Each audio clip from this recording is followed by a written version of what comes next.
YouTube, what the crap's going on? It's time to gird up your beards and join the Dawi on the field of battle. I was actually thinking I was going to have to move forward. I deployed here. So anyway, I noticed the map was like this one with like the weird warpstone comet thing that wrecked out here. And I remembered that it had this big gorge in the center and that any player who had long-range missile dominance was going to have an advantage. So I took 3 cannons with the Dawi and decided to have a little fun because you all never get to see the Master Engineer. And I'm an engineer by day, so I want to like the Master Engineer. They're decent. They're just really expensive. Really expensive. Anyway, I'm using him to buff up my cannons, and immediately we're going to give the Empire Captain a little reason to reconsider invading Dawi lands. So I'm rocking a Rune Smith and a Rune Lord, and in the back we've got Dragonback Slayers, we've got Ulthar's Raiders, we have a Grumbling Guard, 4 Dwarf Warriors, and a single Miner. So that's going to be my army. The Ulthar's Raiders, good at killing monstrous things or cavalry and slowing things down if you have to. And the Rune Lord and the Rune Smith are going to combine to do massive damage to infantry with their Wrath and Ruin. And then the cannons were meant just in case my opponent thought he wanted to be cheeky and bring artillery and think that, oh, maybe this is a dwarf who isn't going to bring those things and I'll be able to just sit there and hit him all day long because he doesn't have mobility. He brought a Hellblaster volley gun, hoping maybe for some good use of it, and it just gets shot to pieces by my cannons. He's got 2 mortars. I was more concerned with the volley gun, because if the volley gun does get in range, it does extensive damage.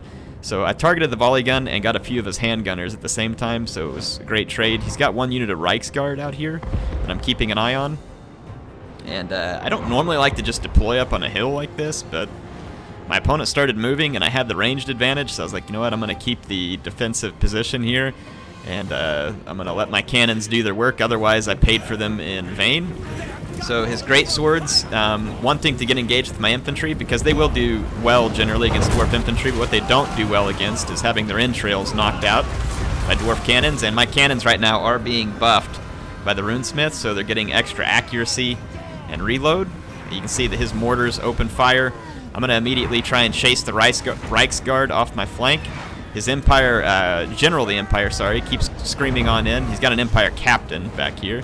You see, I'm trying to basically ruin one of his great swords before combat gets started. He flies right over my cannons and sees my my Ulthar's Raiders and wants to get straight into combat with them. And he should be concerned about him. I'm going to get my Slayers back and immediately chase him off. I'm going to send the other Slayer to hit the Reiksguard, which is entering my flank.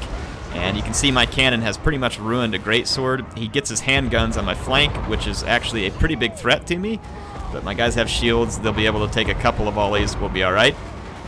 So the mainline engagement's about to start. My Master Engineer is going to stay and support the cannons. He also does give a debuff to enemies near, which is pretty nice. I'm going to go ahead and charge downhill into the Empire. I'm going to lose the charge pretty badly against the Greatsword. Over here, the Reiksguard gets bogged down in several infantry units and killed, so it's good news for me. And then I'm going to turn the cannon's attention to these handguns, and then over here, my Slayers are going to be free to go after the handgunners in this direction, so we'll be able to take them down. Meanwhile, I moved in the runes, my Rune Lord and Rune Smith, and I used the Rune of Wrath and Ruin and the Master Rune of Wrath and Ruin, and pretty much destroyed a Greatsword with it. So that was timely. So I got 1 Greatsword with the cannon, another with the Runes of Wrath and Ruin. The rest we'll have to deal with. And his Empire General isn't really sure where to be right now because he's being hit by Dragonback Slayers and Ulthar's Raiders. And then my cannons all the while are absolutely wrecking his handgunners, which could otherwise turn this battle around fairly quickly for him. So, and over here my Slayers managed to chase off the handgunners. They do get snagged on this Greatsword, but I'll re-engage the handgunners shortly. So just to get you some close-up action, here's the Empire General, thinking he's going to come in here to rip some beards. He's going to try and do a little damage to my cannon, but again, I've got the Slayers and the Ulthar's Raiders back here.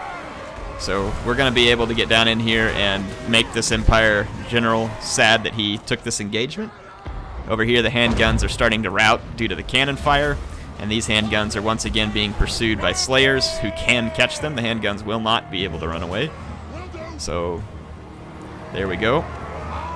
And the Empire General then maybe thinking to go after my Master Engineer, or I don't know, I think he's going after my artillery really, and he's pushing it around, but he's being badly damaged in the process. My Master Engineer got a couple of shots off at him while he was still in the air.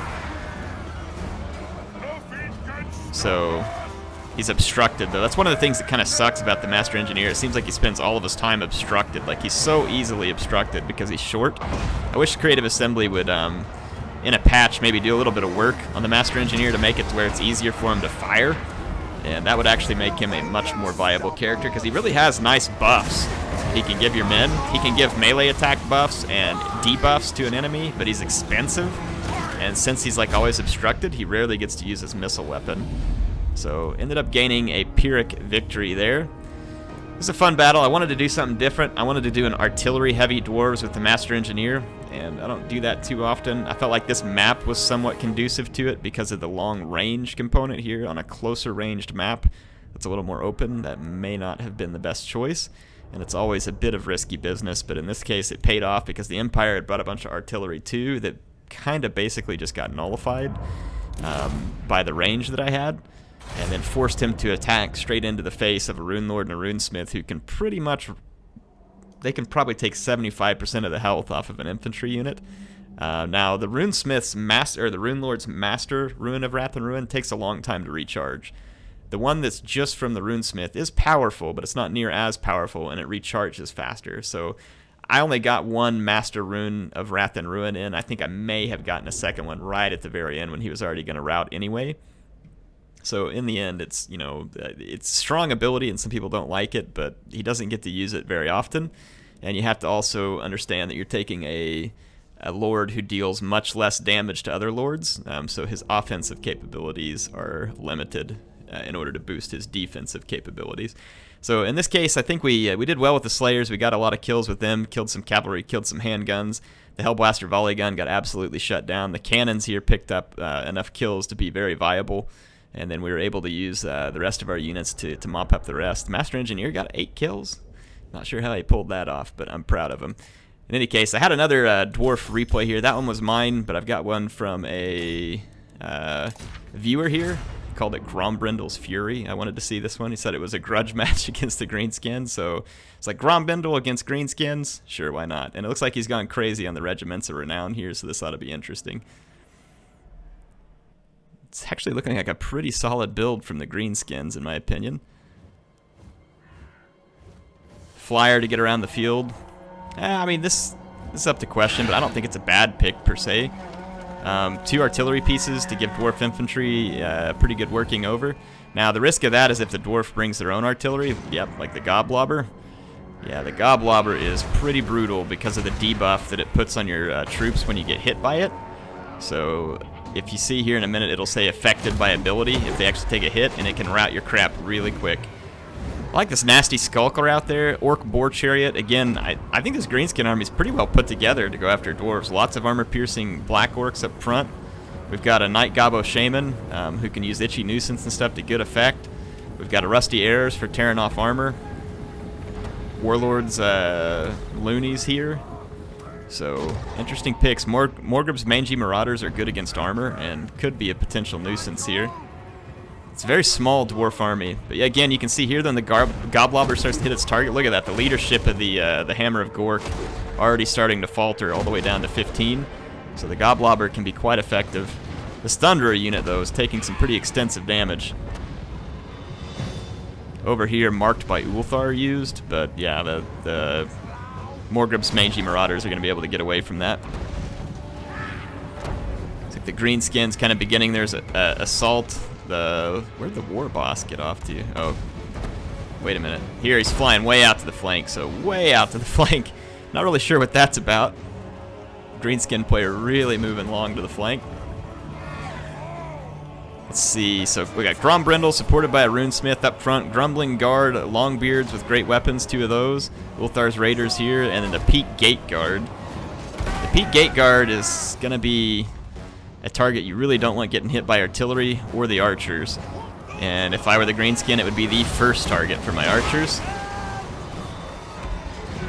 Miners with blasting charges behind the line. Here comes the Chariot, just immediately gets back here into the Thunderers, and Chariots are a big, fat pain in the butt to deal with.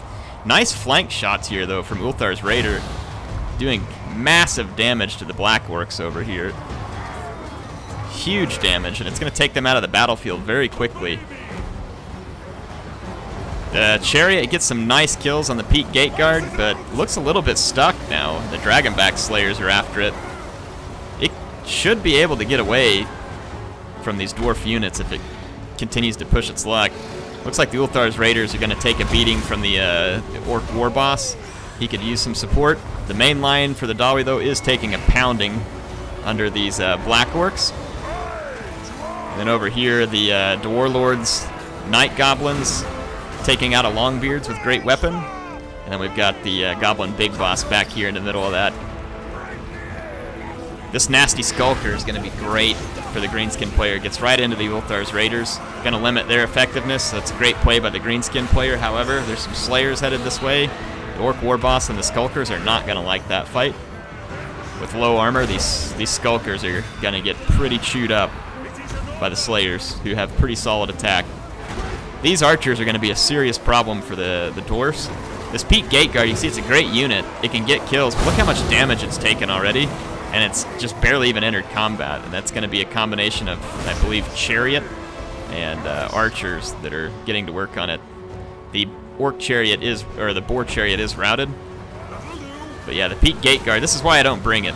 See, it's just taking constant fire here from all the Orc skirmishers, and it's just too easy of a target. That's the problem with the Peak Gate Guard. And even in campaign, when you go to use the Peak Gate Guard, the first thing the AI does is they target the Peak Gate Guard. It's like they're programmed to target your most expensive unit of infantry or something. So I find the Peak Gate Guard to be near worthless because of that. You can certainly find more use for them in campaign, but yeah, it's very difficult to use them. Here's Grombrindle, all up in the middle of this. He is not going to be an easy kill for the Greenskins. The Orc War Boss up on the Wyvern is going to struggle to get any meaningful damage done during Grombrindle, especially there's a Rune of Negation coming in right now, too. There's still a lot of arrows left, though, for the Greenskins. The Goblobber's still alive, but then so is the Goblin Rock Lobber. And the Rusty Heirs are coming back after having routed initially. Ulthar's Raiders got 45 kills. I wonder if some of those were Skulkers, had to have been. So there goes the Peak Gate Guard, only 50 kills.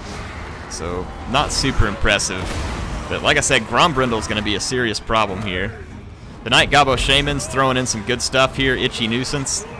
It's the kind of stuff that makes Greenskin infantry that much more effective. Night Gobbo Shaman can support infantry extremely well. Or any fight, really, for that matter. So there's the Black Orcs hammering away. The Wyvern out here trying to get these miners. And you can see the Rock Lobber doing some work, too.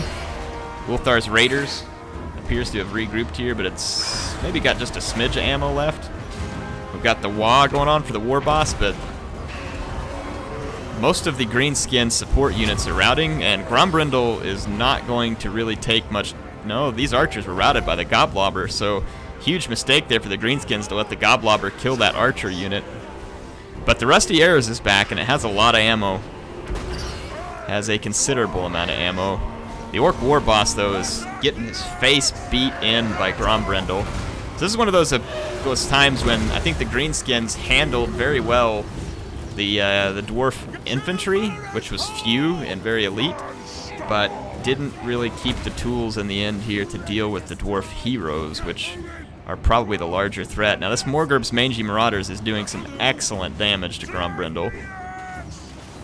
That has got to hurt. But their ammo is limited to 3 more volleys. Rusty Heirs, on the other hand, have quite a lot of ammo. Now splitting up like this could give the Orc War Boss an opportunity to kind of pick units off because he can charge in hard. At this point, there's really no sense in even attacking the, well, yeah, there is some sense in attacking the Goblobber. It's, even though it's out of ammo, getting it off the battlefield, I don't think it'll swing the power bar much. It could help. Typically, if it's full of ammo, it'll swing the power bar more. Let's see what's going on over here. Itchy Nuisance again. The Mangy Marauders just fired their last volley, and Grombrindle's still got 1,500 hit points. The Runesmith's still here. Rune of Negation coming in. So like I said, the Greenskins are going to have a pretty difficult time mopping this up.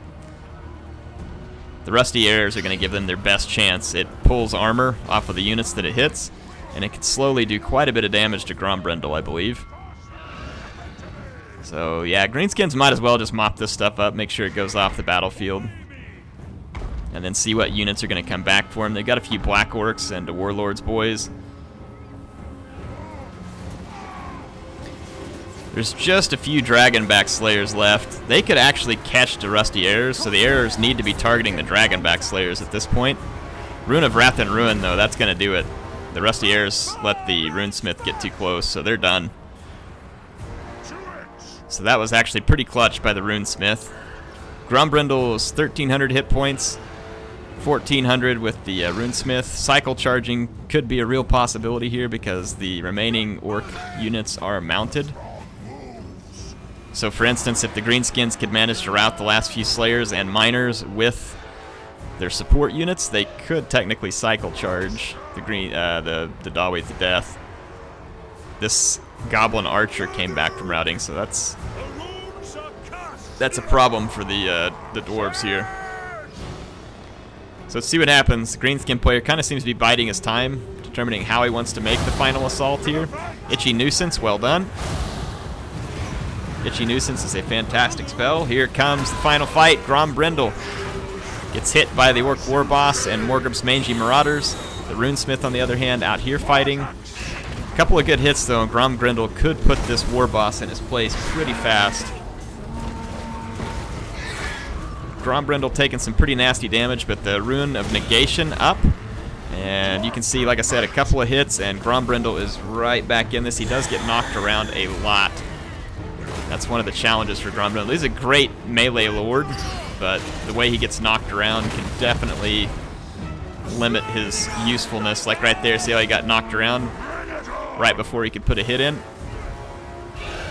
But he's alive, and he gained the victory. And so by the skin of the teeth there, the Dawi are going to take that one home. So it's an interesting battle. The Dwarf player, in my opinion, took an army that was a little too elite. And the Greenskin player had a lot of nice picks in his army in terms of dealing with the Dawi. I mean, an anti-armor fast missile cavalry is good. I like the pick of the Rock Lobbers. It's not necessarily a bad pick. The Black Orcs are a solid pick. I don't disagree with any of the units that he brought here, really. He definitely had an army capable of giving dwarves grief. The dwarf army here, although it was a little bit elite, managed to get the kills it needed. This Goblobber was a huge piece of the success because it dealt so much damage to the archers and the enemy artillery. And the Boar Chariot getting some very nice damage done early. Looks like it must have gotten bogged down and shut down fairly early on in that fight. But hey, fun game. Thank you, Elo Sir and Jinkono. Hope you all enjoyed this one. I know I enjoyed watching. I always like a good Greenskin Dawi grudge match. What's you guys' favorite matchups in the game, like in terms of stuff that gets you excited? You know, Greenskins versus Dawi. Is it Empire versus Vampires? Like, I don't know. What are some of the classic matchups that you love most? Be curious to see what you think. Appreciate MSI sponsoring the channel and helping me out. Appreciate you, my awesome viewers, for being here every day. I hope you're having a fantastic Saturday and you've enjoyed this content. I love making it for you, and I will be back with more soon. HeirofCarthage signing out for now. See you then.